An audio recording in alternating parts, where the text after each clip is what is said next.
मुख्यमंत्र्यांच्या आदेशाला केराची टोपली. लातूरमध्ये लोकप्रतिनिधीचे पुत्र निवडणुकीच्या मैदानात.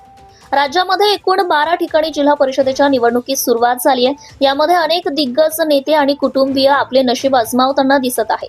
खरं तर या निवडणुका कार्यकर्त्यांच्या मानल्या जातात, परंतु आता नेते मंडळींच्या नातेवाईकांना संधी मिळतीये. असाच काहीसा प्रकार लातूरमध्येही पाहायला मिळतोय. लातूरचे ग्रामीणचे आमदार रमेश कराड यांचे सुपुत्र ऋषिकेश कराड यांनी पाणगाव जिल्हा परिषद निवडणुकीसाठी आपला उमेदवारी अर्ज दाखल केला. आमदार रमेश कराड यांनी याआधी 2 वेळा विधानसभा निवडणुकीसाठी आपले नशीब आजमावले होते, मात्र दोनही वेळा त्यांना पराभवाला सामोरे जावे लागले होते. 2024च्या विधानसभेच्या निवडणुकीमध्ये आमदार रमेश कराड हे लातूर ग्रामीण विधानसभा मतदारसंघातून निवडून आल्यानंतर भाजपची मोर्चे बांधणी करण्यास अधिक वेग आलाय. मात्र या निवडणुकीमध्ये मुख्यमंत्री देवेंद्र फडणवीस यांनी कोणताही आमदार आणि खासदार यांच्या कुटुंबीय व्यक्तींना उमेदवारी देण्यास नकार दिला होता. याला मात्र केराची टोपली रमेश कराड यांनी दाखवली आहे. त्यांनी आपल्या मुलालाच उमेदवारी देत त्याचा अर्ज दाखल करून घेतलाय.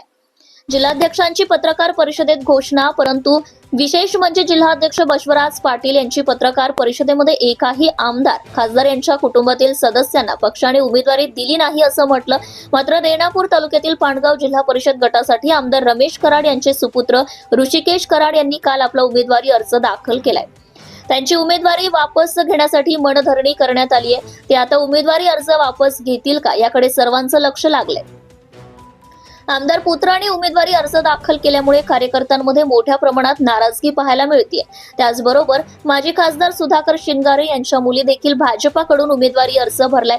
दरम्यान आमदार रमेश कराड यांचे पुत्र ऋषिकेश कराड यांनी उमेदवारी अर्ज मागे घेतला नाही, तर भाजपमध्ये काय घडामोडी घडतात हे पाहणं महत्त्वाचं आहे. मुख्यमंत्री देवेंद्र फडणवीस या घटनेची गंभीरतेने दखल घेतील का, अशी चर्चा देखील आता राजकीय वर्तुळात सुरू आहे. Subscribe now and press the bell icon. Never miss an update.